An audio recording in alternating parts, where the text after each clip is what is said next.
Hello, uh, everybody, and welcome to um, the first online lesson or the first video tutorial that um,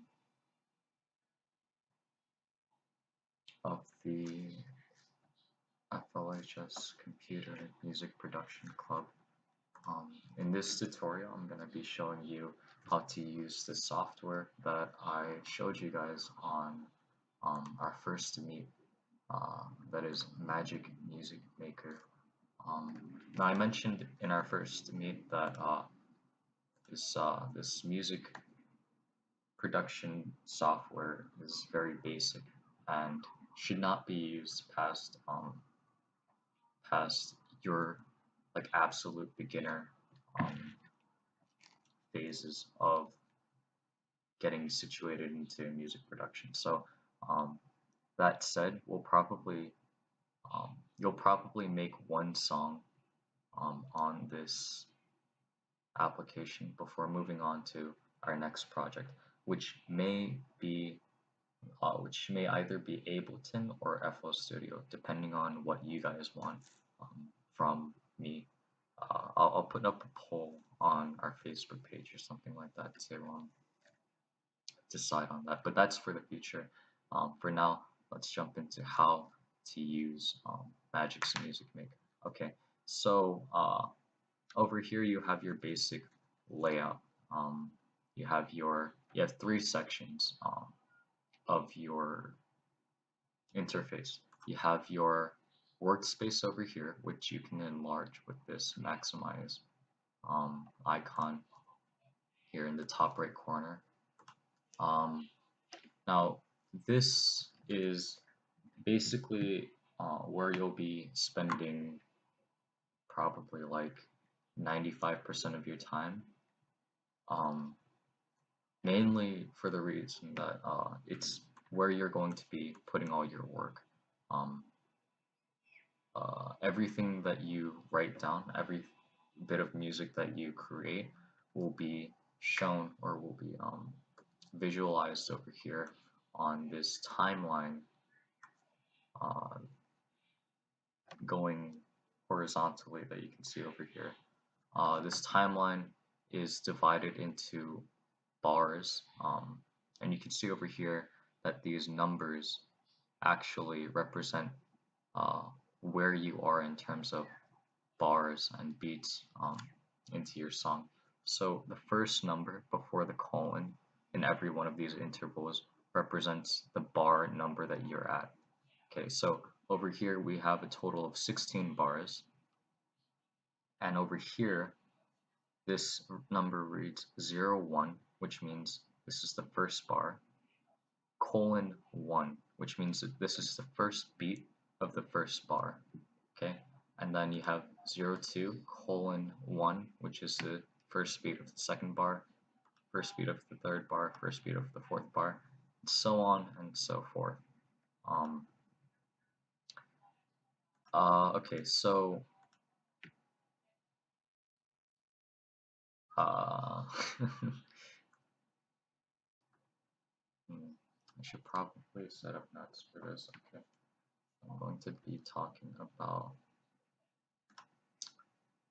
creating a MIDI track. Okay, so first things first, we need to understand how to actually create music with this software.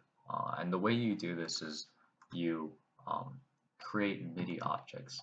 Now I mentioned in our first meet that your main forms of audio or your main forms of sound would be either MIDI objects or audio objects. Now, we're not going to be messing around with audio objects just right now, just because Music Maker isn't really optimized for the integration of audio objects into its interface. But what it's really good for is learning how to use MIDI objects. I'll show you in a few seconds what a MIDI object is. So in order to create a MIDI object, you're going to have to go into a track an empty track, which is what these are. These vertical, um, these each of these vertical sections over here are separate tracks. And in Music Maker, or at least in the free version of Music Maker, you have 8 tracks that you can play with.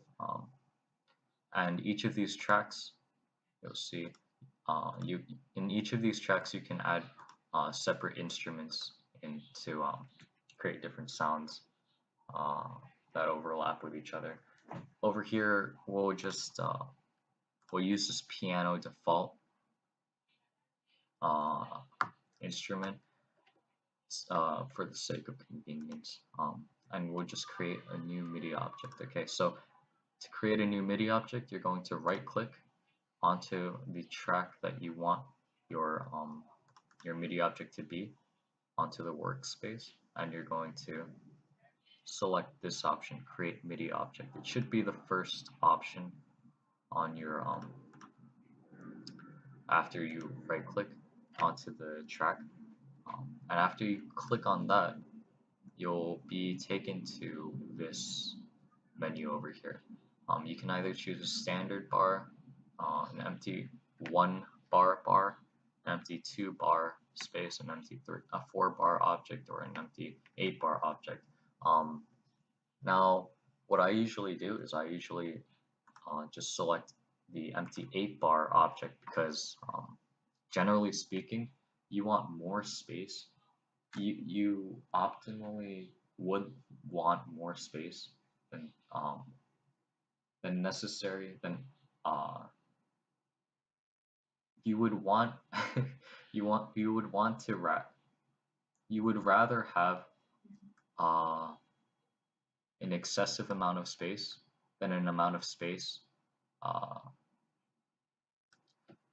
okay, you would rather um,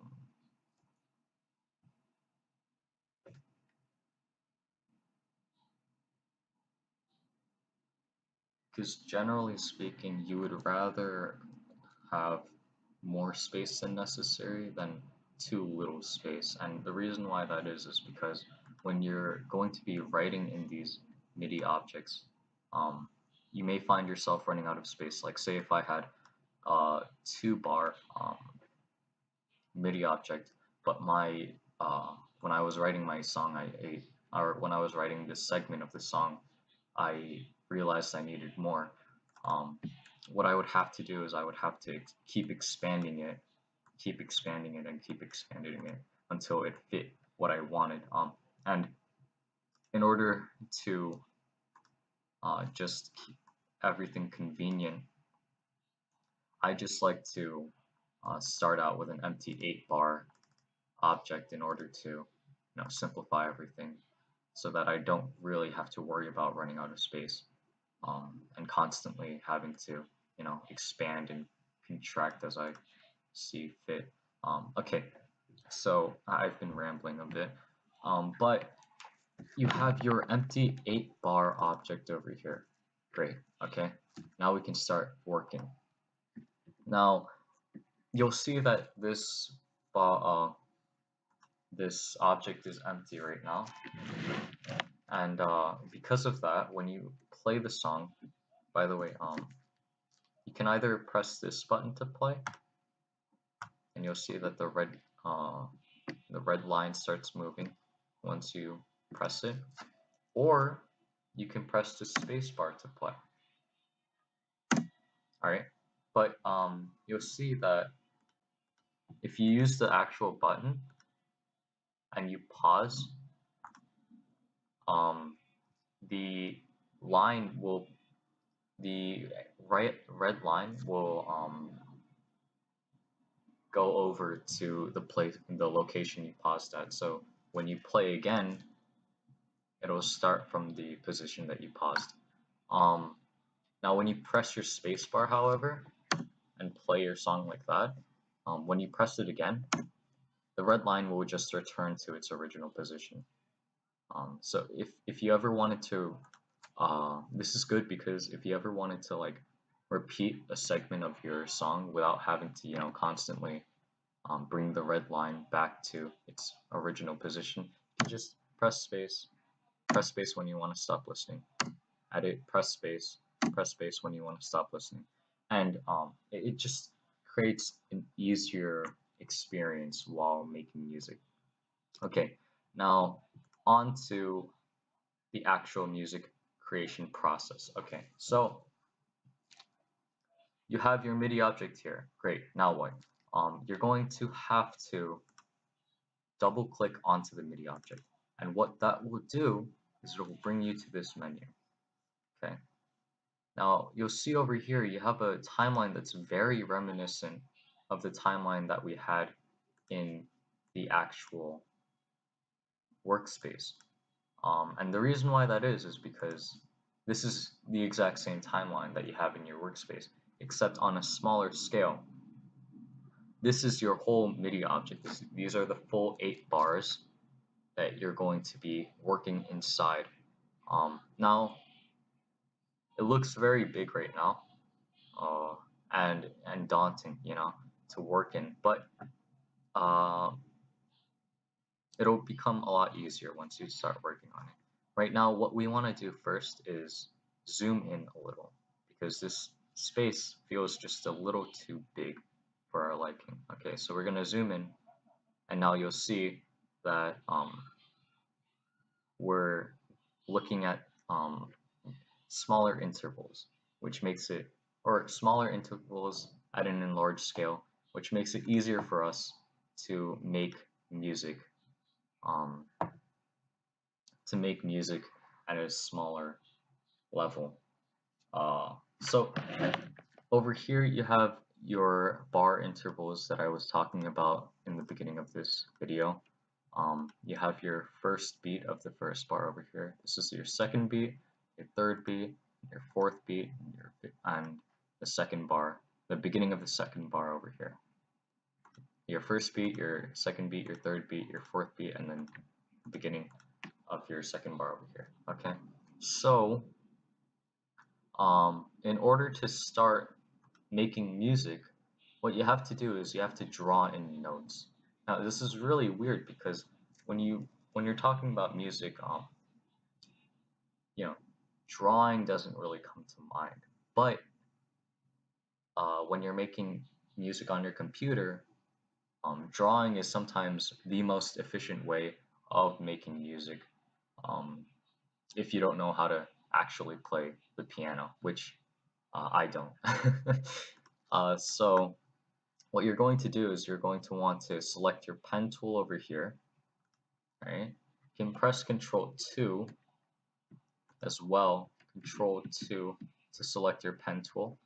I don't really do this, I just kind of like switch the tools in the top menu over here. And you're going to want to draw a note. Now this note can be anywhere, okay? I'm just going to draw one over here. I think this is an A, yeah. No, a B. Okay, so I'm going to draw a B note that lasts for 1 beat in the first bar, okay? And you'll see that it's not making any sound right now. Oh, that's probably just because my volume is too low. Yeah, okay, so you can hear it a little like over there. What I'm gonna do is I'm gonna raise the velocity so you can hear it better. And now the velocity is actually an interesting tool to work with. The velocity of a note is actually how hard the computer decides to play that note. So, like say if you were playing the piano in real life and you pressed on a note, that note would play, that note's volume would play in correspondence to how hard you hit that note. And the velocity is basically just the computerized version of that. The velocity is the measure of how hard a note is being played on the instrument inside the computer. So if you set your velocity higher, the computer will create a harsher, louder note. And if you set the velocity to a lower level, then the computer will make a softer and more, yeah, softer and quieter sound. Okay. Right now we're going to want to set the velocity around 100 so that we can actually hear the notes that we're playing. I'm just gonna draw a few notes. I'll create something small for you guys to listen to right here.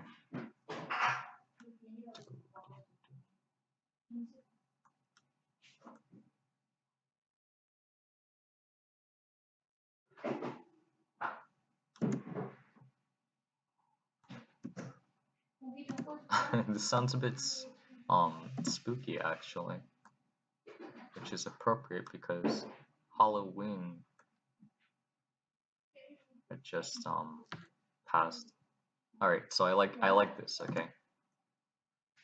All right, so we have a basic progression of notes. Great. Okay. We're gonna exit out of the MIDI object, and you'll see that the notes that we drew are actually inscribed inside this MIDI object. Okay. And now I mentioned earlier in the previous meet that that MIDI objects will not play without preset instrument. Okay. Now you'll see that this track is assigned to the piano, but watch as I move this MIDI object to this empty track.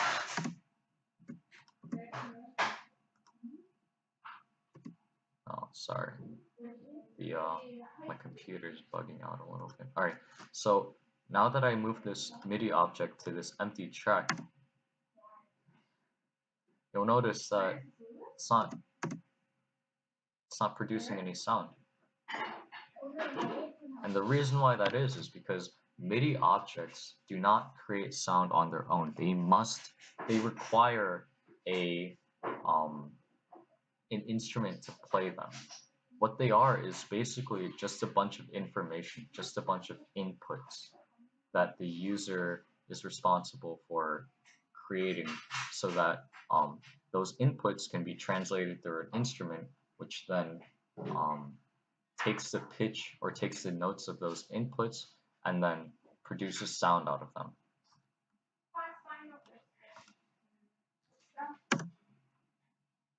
You see, now that we actually move the MIDI object to a track with an assigned instrument, you'll see that it starts producing sound. Alright, I like this. I like this note progression a lot actually, because it sounds very eerie. It sounds very spooky. Now, what I like to do when I make songs is I like to create a basic chord progression, and then I like to overlay a melody on top of it. And so what that looks like is like it looks something like this.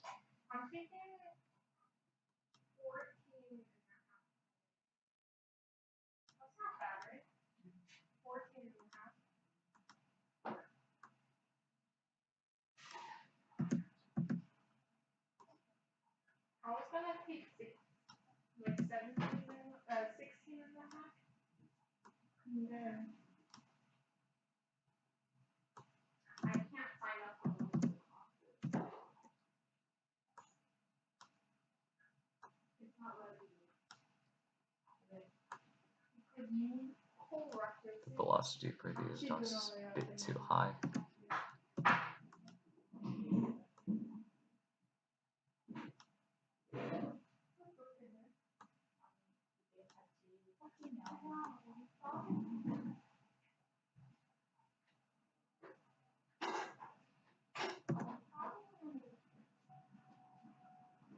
Alright, so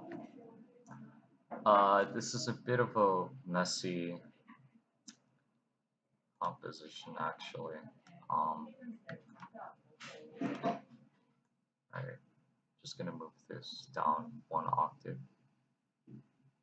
Alright, so that's another tool that you can use. That's another thing that you can do with Music Maker is you can select multiple objects by either using the click and drag function and just selecting everything that you want to be selected like that, or you can select individual notes, right, and press the control key while pressing other notes in order to select multiple notes.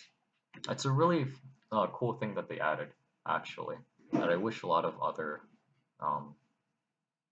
softwares had as well. I think a lot of other softwares do have it actually. But if you want to move it up or down a few octaves, you can just select these notes and then move them up and down. But you have to make sure that they're in the same position as they were when you originally had them. Alright, so over here we had them in this position at this A key, right? We originally had this this note progression over here in this position, and in order for us to properly change its octave or transpose it onto a different octave, we had to have made sure that these notes stayed in the same position relative to the next C. Okay, so this bottom note over here is on the is on the B key right below the C key over here. So now in order to move it down an octave and still have it produce the same musical note, we have to move it to the B key over here right below this C key, and it'll create the same sound. You see, it creates the same sound except in a deeper pitch. I'm gonna just write in a few more notes to finish the melody, and I'll get back to you.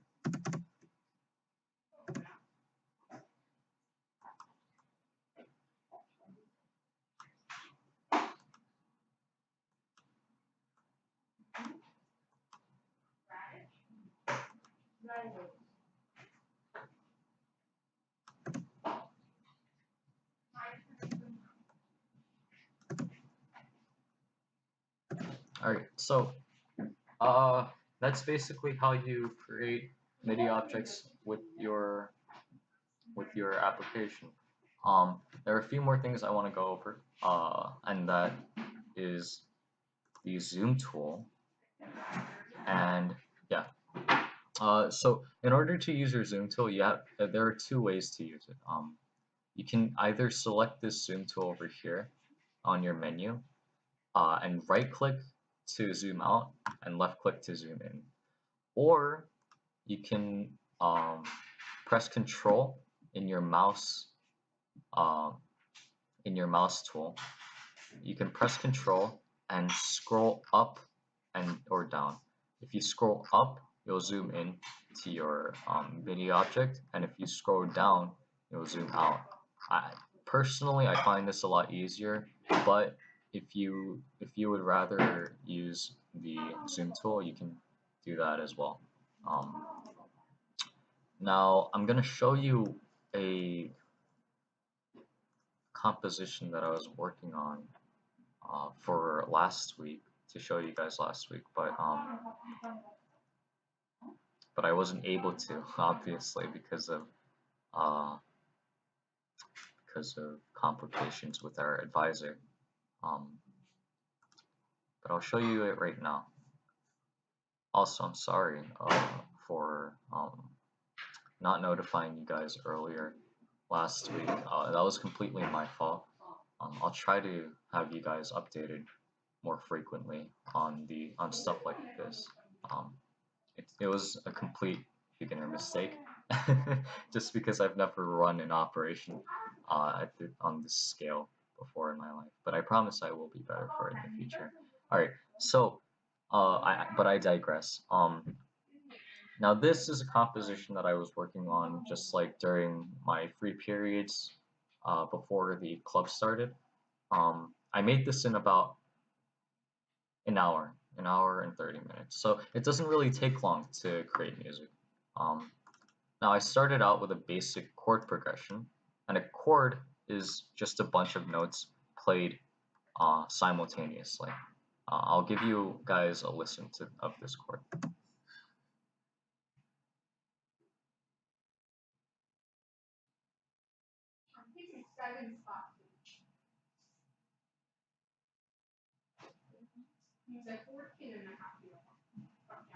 All right, cool.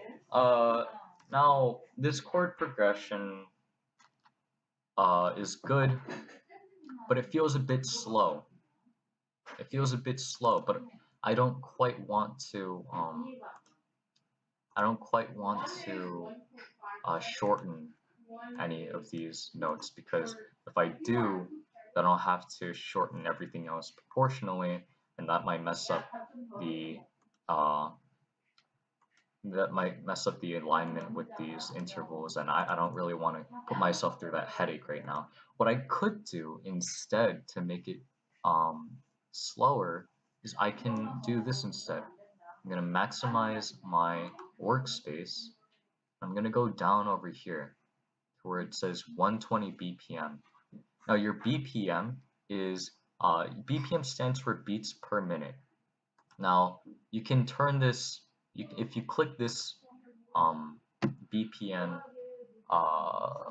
acronym over here, it'll open up this window, and you can change your BPM, making it faster if you raise the number, or you can also make it slower by lowering the number over here. Now the thing with your BPM is you want to be careful about how you use it, because once you set it, that's going to be your tempo for the whole song, right? That will dictate how fast your beats are, and how fast your bars are by extension, and how long your notes last for. Um, Now I need now 120 BPM is like the standard uh, BPM level for most songs, just because it's very easy to work with. But for the for this song, I'm gonna want to raise that to 140 and see how that sounds, because it just sounds a bit too slow for my liking right now.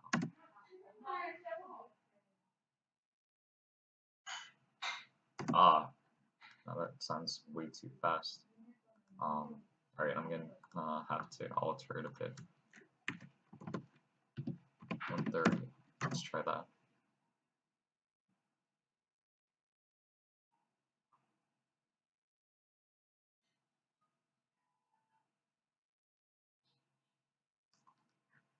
Alright, that's a bit better. I'm gonna actually lower it to 125 because I don't really like it at 130 either. Okay, so now we've set the BPM, we have our chords, we have our melody over here, and what I do is I put the chords down low over here, and then I build my melody on top of it. What I do is I create my chords first, right? I'll show you my chords over here. I create my chords first, and then I listen to my chords, and then in my head I kind of listen for pockets or openings where I can actually create melodies on top of these chords. And usually I'll just hum it out in my head like like it's a bit weird doing it out loud, but um, in your head, try to think of melodies to put on top of these chords to make them sound nicer or to give them an actual main, you know, rhythm. I'll show you what melody I put on top of these chords right now, actually. So you'll see that my melody starts over here, the beginning of the 9th bar.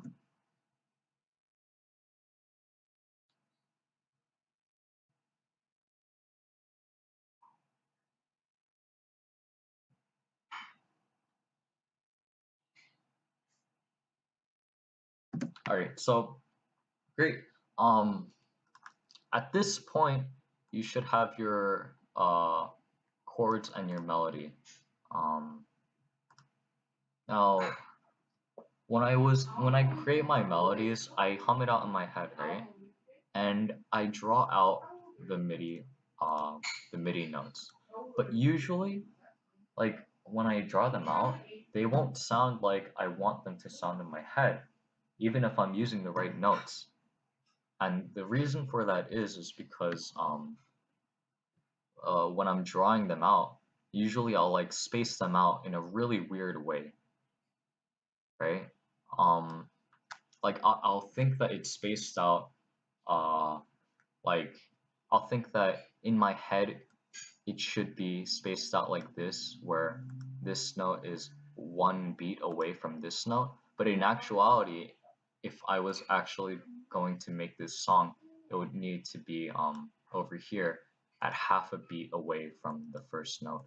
And it's all really just a matter of trial and error, you know, experimentation. I really can't teach this to you because it's something that you need to learn on your own by actually using the application and trying to, you know, mess around with your own ideas.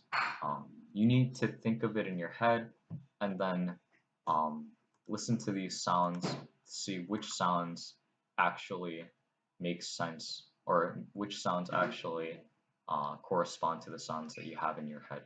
Um, and these notes are just a visualization.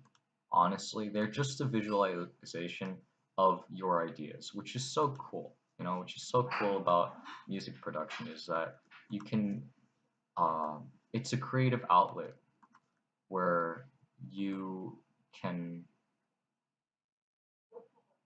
animate, yeah, animate your thoughts on a platform or on a in the form of art. It's really cool, which is why I like it so much. But I digress. Okay, so you have your melody and you have your chords, great, but it still sounds empty. Like when you listen to this, something feels something feels wrong, you know, or it might not feel wrong to you right now, but it feels a bit empty, you know. It feels like you could do something you could do more with it. And that's where your drum kit comes in. I'll give you a listen to what my drums sound like with my music. Oh, wait, what? Oh, okay. Also, yeah, I forgot to mention this. Music Maker has this really annoying thing where they have this like bar over here that you have to constantly expand and contract. When you click on a MIDI object, sometimes what the application will do is it'll contract this bar to fit only that object, which is really annoying because when you actually play that object, it'll repeat at the point. You'll see that the the line goes back to the point at which the bar starts. Um, So you won't be able to hear anything past this point basically. And so you always want to keep it at um, at the maximum amount of bars that you can, just for the sake of convenience. Um, All right, let's listen to the drums.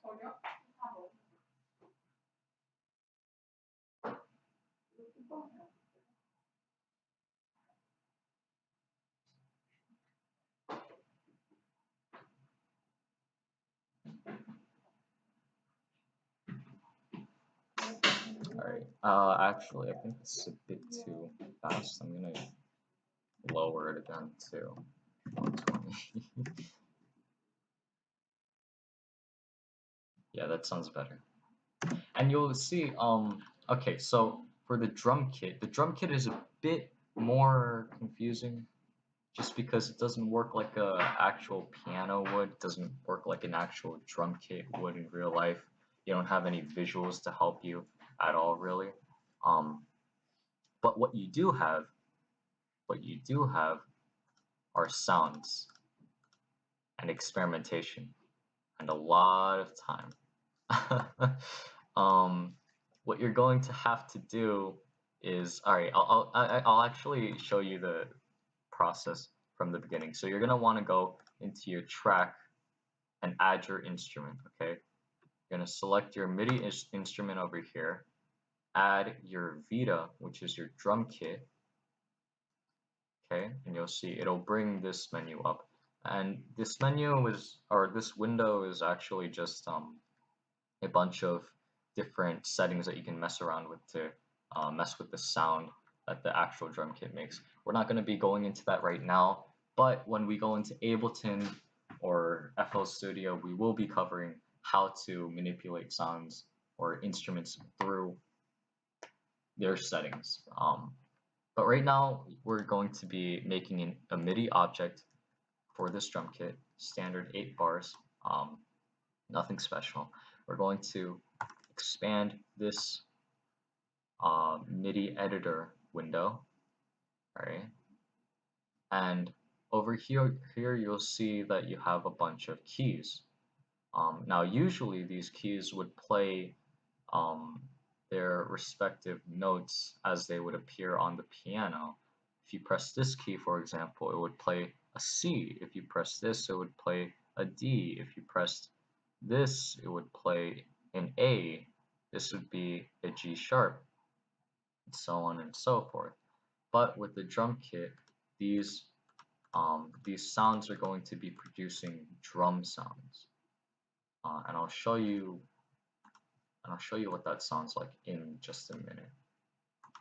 All right, so I'm gonna select my pen tool right there. I'm going to try and see what this drum sound will make. Oh wait, sorry. Also, you can mute your tracks if you don't want them playing. If you want just like one track playing, you can either mute everything else, or there's this really cool thing where you can press the solo button and it'll play that that track only, which is really cool. A really cool thing that they implemented. This is a bit weird. It's not creating any sound. Or it might be, the velocity might be just too low. No, velocity is not too low.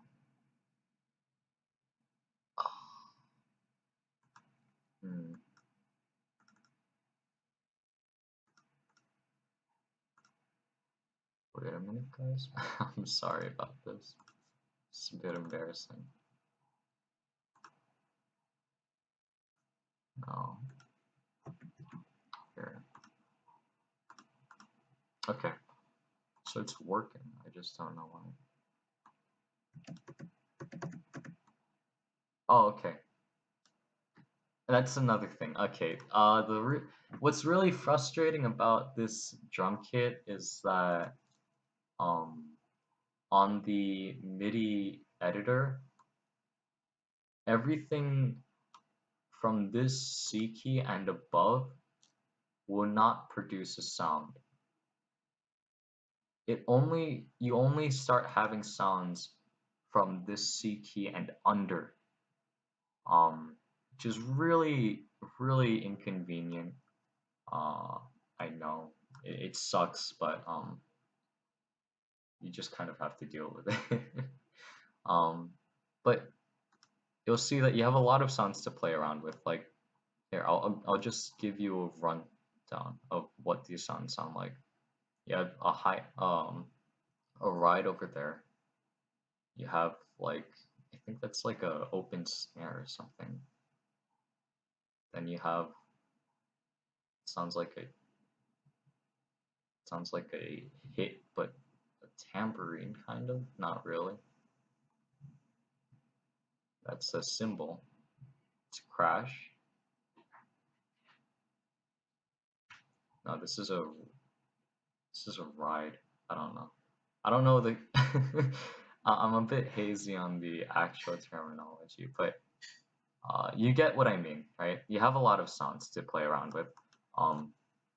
You're going to need, when you're making your drums for your song though, you're mainly going to be focusing on three things. And those are your hi-hat, your bass, and your hit or your snare. Now your hit can I'll try to give you an explanation of what these sounds are, and I'll show you what they sound like in tandem with each other. Your bass is the deepest element um, of your drum kit. Okay, so it's that boom sound. You know, it's usually the sound in clubs that kind of keep pace, that keep pace with the or maintain the pace of the song. They go boom, boom, boom, boom. You know, they'll play at every like 1/4 beat in order to, you know, keep the vibe flowing. Now you can use it like that to just maintain the rhythm of the song by placing them at specific intervals, like at every 1/4 beat. Or you could be creative and just, you know, place them before a hit to create like a sound. And that brings me to what a hit is. A hit is a higher, more impacty sound. Uh, and it sounds more punchy than the rest of your drum kit sounds. It'll sound like, it's like a clap or a snare drum. The sound that a snare drum would make. It sounds like usually. And then you have your hi-hat. Your hi-hat sounds a bit like tick, tick, tick, right? And what your hi-hat is responsible for doing mainly is just to create, just to fill in the gaps of your song, you know? It's mainly there to keep the rhythm like the bass, except in a more subtle manner. Okay, I'll show you how all those sounds play together, in my drum beat. All right, so you see that my hi-hats begin over here, and they're basically just there to keep the beat of the whole of the drum kit or of the drum beat. All right, these are all my hi-hats. And how do I know that they're my hi-hats? Because when I press on their sound, there's that t sound, you know? It's not exactly a punchy sound like the snare would be, but it's a sound that goes t, you know? It's a very subtle kind of, you know, background, non-conspicuous sound. So it goes t, t, t, t, and it just helps to keep the pace of the whole song. And it's really nice. Without it, the whole the whole drum beat would sound different. It just sounds empty, you know, without it. Over here, I have my bass. my bass drum. Now you'll notice that I don't use it conventionally. I don't really, um, put them or use them to keep the beat of the song, uh, which is also okay, like you don't have to use them in a specific way. Just got to use them in a way that makes sense with your song, in a way that, you know, makes sense to you, in a way that sounds good to you. I have my bass over here, and then I have my hit over here. Now you'll notice that this hit sound is also a high sound, like the hi-hat, but it doesn't have, it's not that, it's more prominent than the hi-hat sound. The hi-hat sound sounds more, it sounds a lot more subtle, and it sounds a lot more reserved than this sound. This sound sounds more confident, and it sounds more um, assertive in the song. Another snare or a hit sound would be that sound because it sounds very punchy. That's a hi-hat. This is another snare or hit sound over here. And you just need to find your bass sounds and your hit sounds by, experimenting with the sounds that you have over here. But you should have a basic understanding of what a hi-hat is, and a bass is, and a snare or punch sound is. Um, your punch sound is impacty. It sounds very punchy and prominent, but it's also very high. Your hi-hat sounds are also very high, but they're more subtle, and they're meant to be played in the background, kind of, just to keep the pace of the song. Or not, you can use them in any way you can, or in any way you want to. And then you have your bass sounds over here, which are your lowest, your deepest drum kit element in your drum beat. And what they sound like in tandem or in a group in my composition is like, they sound like this.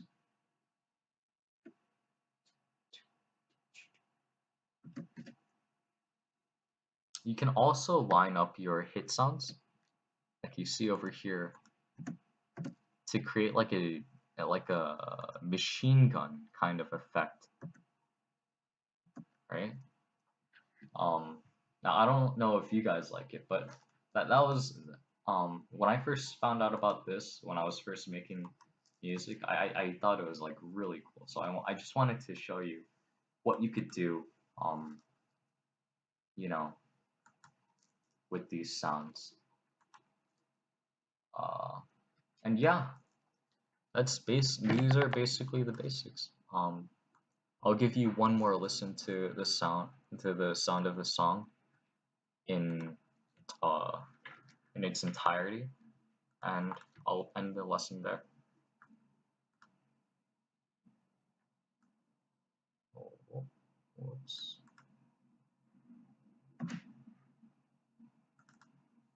It's kind of buggy. It should be.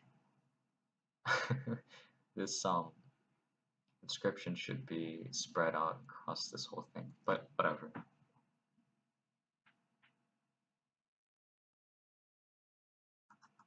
Hmm, it's kind of weird. Oh, I see. Okay, there we go. Oh wait, one more thing. I forgot to cover one topic, and that is the Revolta 2, your synthesizer. Now this is my favorite instrument of the three instruments that are provided for free in this application. Just because of how versatile it is and how many sounds that you can produce with it. Now your Revolta 2 is actually is called it's what's called a synthesizer. Right? And what a synthesizer is basically an infinite amount of instruments put into one. And that sounds absurd, but it's true because over here you'll see that you have all these options to play with, and all of these options contribute to how your sound, how your uh, MIDI objects will be, translated into sound through the instrument. Now over here, you can either play around with these options on your own, with these settings on your own, and try to create your own sound. But what I recommend you doing is just using the presets that they have over here, okay? And these presets are basically just they're pre-established settings in the synthesizer that already produce a certain sound. Like over here, if I play this sound, the classic synths preset, it'll sound kind of disco-y like this. You can hear that, right? The bow bow sounds different from the piano because it's a synthesizer. Or if I change it to this preset, it'll sound different. It's a bit loud. And also, if it's a bit loud, which it probably will be, you're going to want to change the velocity of all of these notes. And you can use the same click and drag function that you would be able to use in the regular MIDI editor, and you can just click and drag and then edit your velocity option like that, or velocity edit your velocity tool that way. Yeah, and you have a bunch of different sounds to play with, just a bunch of different sounds. I think there are 16 presets,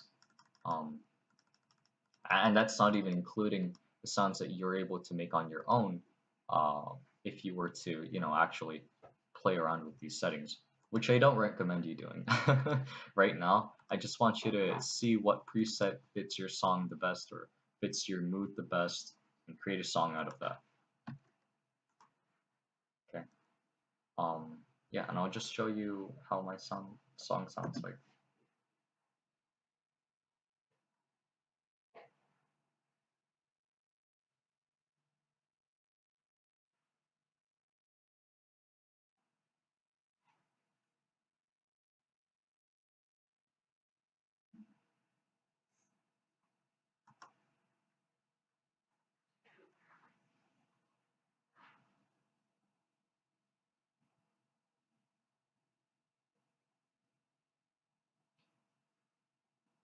All right, so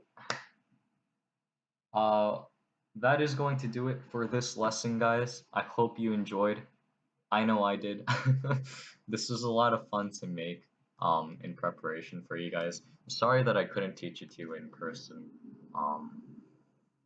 But this is the next best thing. I'll probably go over most of the things that I went over here in our next club meet in more detail, just because I glazed over a lot of topics that I probably should have covered more in depth in this video.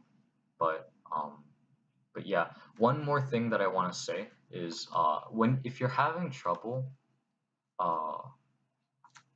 spreading out the length of your song, like if your song is too short because of how just because of the lack of ideas, it's okay. You can actually, what I do is I just repeat the same 8 bars over and over and over again. And that sounds really redundant, but it works mainly because every time the beat repeats over, I add a new thing. Like over here, I just have my bass chords, right? But then in the second instance of the 8 bars, I added in all of my melody notes. And then in the third instance, I added my revolta sounds. And I also added my drum kit. Now in the fourth instance, I didn't really do anything different. I just kind of left that there because I thought it sounded kind of okay. But You see what I mean here? Repetition can be good as long as you modify what you do every time it repeats. Yeah, that's going to do it for today. I look forward to seeing all of you on our next meet, where I'll hopefully be able to go over this stuff in more depth. I'll see you guys later. Goodbye.